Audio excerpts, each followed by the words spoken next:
Fox News presents Ukrainian drones as US superweapons in Iran. China urged by US to cut Russian oil purchases to weaken Moscow in Ukraine, and how Kremlin preparing ground for collapse of Ukraine peace talks. That is news next. Kremlin is using the situation in the Middle East to lay groundwork for blaming the United States for the possible failure of Ukraine peace talks, according to a report by the Institute for the Study of War. What Lavrov said, analysts drew attention to a statement by Russian Foreign Minister Sergei Lavrov, who sharply criticized U.S. rhetoric regarding U.S.-Israeli operations against Iran. According to him, Washington is allegedly trying to destabilize the Middle East and drive a wedge between Iran and the countries of the Persian Gulf. Lavrov also said that Russia is allegedly concerned that the United States conducts military operations against states with which it is holding negotiations. He mentioned strikes on Iran and Venezuela, as well as war between Israel and Iran in 2025. At the same time, the Russian minister said that the spirit of the US-Russia summit in Alaska in August 2025 is allegedly weakening. RSW notes that the Kremlin uses this vague term to claim that the United States and Russia reached a formal agreement. According to analysts, Lavrov is acting as a moderate voice in order to send a certain message to the Russian public and Russia's allies without criticizing the Trump administration too strongly. Statements by other Kremlin officials. Other Russian officials are also actively using U.S. military operations against Iran to sharply criticize the United States and rhetorically contrast Russia and the U.S., as well as to discredit U.S.-led negotiations on Ukraine. In particular, Deputy Chairman of Russia's Security Council, Dmitry Medvedev, criticized U.S. President Donald Trump, accusing him of trying to conduct peace negotiations in parallel with military actions. First Deputy Chairman of the State Duma Committee on International Affairs, Alexei Chepa, said that operations in Iran are unlikely to completely derail negotiations on Ukraine, but warned that Russia may begin to doubt its belief that the United States can act as impartial and honest mediator. ISW analyst on Moscow strategy. As analysts note, the Kremlin has long been trying to delay and slow down peace negotiations on Ukraine. At the same time, Moscow is forced to balance this with the risk of new US sanctions or other Western steps that could push Russia towards real negotiations. However, an increase in Kremlin criticism of the United States after the start of US-Israeli operations against Iran on February 28 may indicate growing difficulties for Moscow in maintaining a balance between relations with the United States and its own partners. Analysts also believe that Russia may use this sharp rhetoric against Washington to shift responsibility for the possible failure of negotiations on the war in Ukraine onto the United States in the future.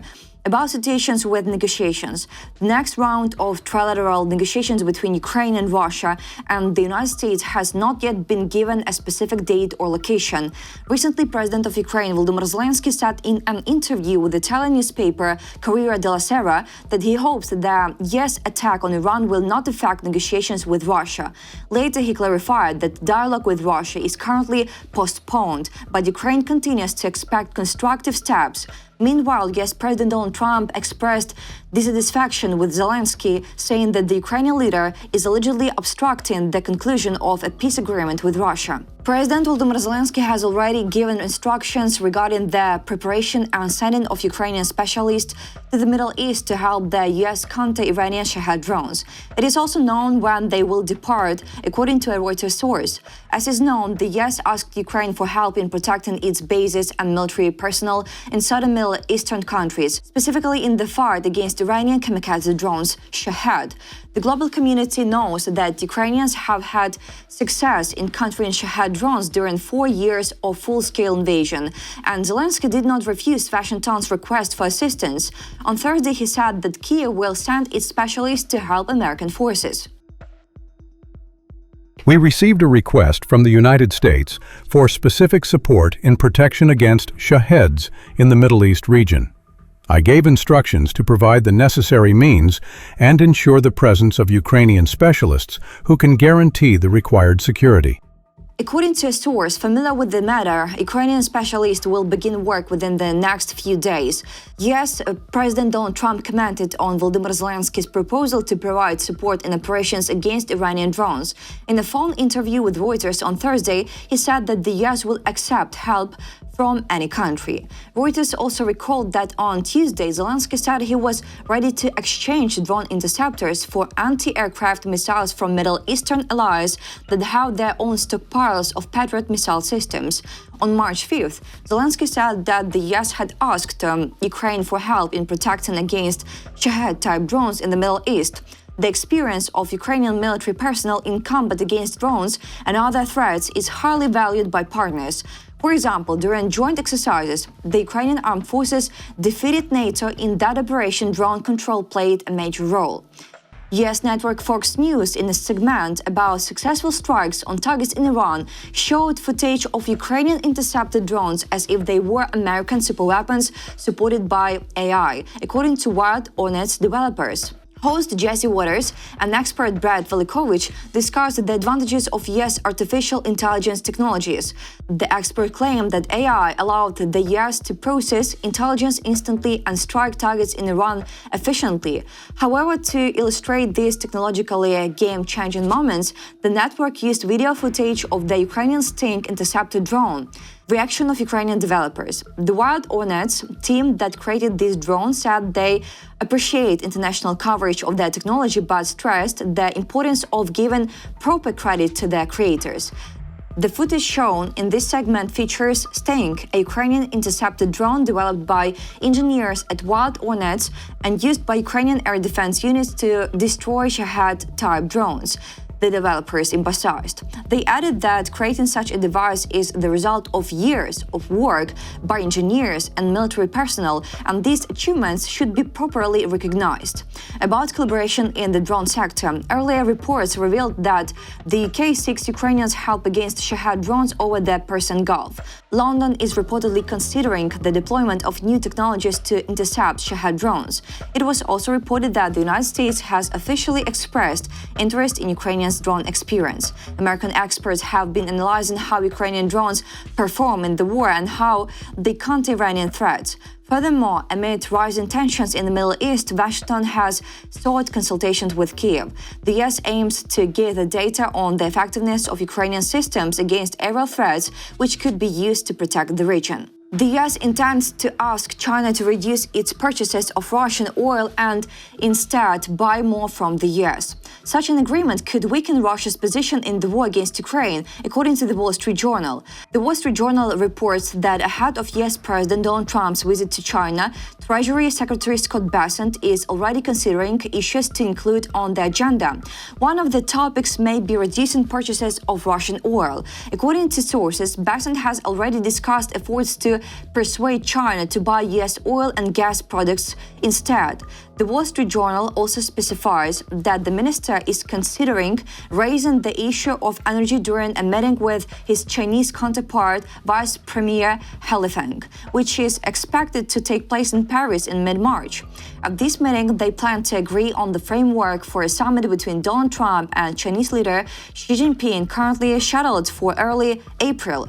Reducing purchases of Russian oil would become a serious challenge for China, which receives oil from Russia at a significant discount. American oil would be much more expensive, and shutting out Russian crude would undermine Beijing's relationship with the Kremlin and undercut Moscow's position in the Ukraine war. In addition, Bessent is also considering asking China to reduce purchases of Iranian oil. The Wall Street Journal explained that although most Iranian oil shipments have been halted after US and Israeli strikes, Washington wants Beijing to reduce its long-term dependence on Iranian oil if supplies resume. What else is known? It is expected that Xi Jinping will raise an important demand during his meeting with Trump. Potentially, he may pressure the US leader to take a more active US position regarding Taiwan's independence. In other words, China may seek to undermine trust in the self-governing democracy which it considers part of its territory. Sources added that Bessent also said in private meetings that Washington is seeking expanded Chinese purchases of American soybeans and Boeing aircraft. Another easing measure the US is seeking is a reduction in Beijing's export controls on rare earth elements, which are used to manufacture a wide range of electronic devices. China could stop the war in Ukraine. Several weeks ago, US Ambassador to NATO Matthew Whitaker said that China plays a crucial role in supporting Russia's aggression in Ukraine. According to him, Beijing could end the war with just one phone call to Moscow. Recently, the head of MI6, Richard Moore, said that China has provided Russia with the most significant support in its war against Ukraine. He emphasized that the continuation of the war is largely due to Chinese assistance, which is still being delivered. Hungarian Prime Minister Viktor Orban says that Budapest would suspend the transit of supplies vital to Ukraine until Kyiv resumes operation of the Druzhba oil pipeline. We will not give Ukrainians the money they are successfully demanding from other EU countries. We will not pay, and we will not let Ukraine into the EU. The Hungarian Prime Minister believes that Ukrainians' accession to the European Union threatens not only Hungarian farmers, but also the country's national economy as a whole. Therefore, we must not hypocritically accept Ukrainians' demands, even if they blackmail us and threaten us with more serious consequences, he says. About background, yesterday Ukrainian President Volodymyr Zelensky said that he would give the address of Hungarian Prime Minister Viktor Orban to Ukrainian armed forces soldiers if Budapest blocked a 90 billion euros loan. In response, Orban said that he considered these words a threat not to him personally, but to the whole of Hungary. Orban then once again accused Ukraine of allegedly blocking oil supplies through the Druzhba pipeline and threatened to resume its operation by force. In his statement, he stressed that there will be no compromises and that he intends to break the Ukrainian oil blockade by force. Russian dictator Vladimir Putin has instructed a group of political strategists and Russian military intelligence to interfere in the parliamentary elections in Hungary in April in order to ensure that incumbent Prime Minister Viktor Orban wins, investigative journalists working with European security services have reported by the V-Square project. The investigation has found that Putin instructed his first deputy chief of staff, Sergei Kyiv, to handle operations concerning Hungary. V-Square notes that Kyiv was behind Russia's interference campaign in the 2024 presidential election in Moldova, when Moscow supposedly used vote buyer networks, troll farms, and local activists to shape public opinion against pro-Western President Maia Sandu. A similar operation is now reportedly being prepared in Hungary together with Vadim Titov, head of the Russian administration's Directorate for Strategic Partnership and Cooperation. Under the plan, Russia intends to station experts in social media manipulation at the Russian embassy in Budapest. 3 people have reportedly already received official and diplomatic passports, which would grant them a certain level of immunity. The investigators also found that Kyiv has ties to some organizers of the election campaign of Orban's Fidesz party. V-Square's journalists note that Orban's anti-Ukrainian rhetoric is providing additional cover for Russian disinformation campaigns, which tend to work best when the country's information ecosystem is already receptive to them. That's all for today. Thanks for watching this video. Support Ukraine, like and subscribe.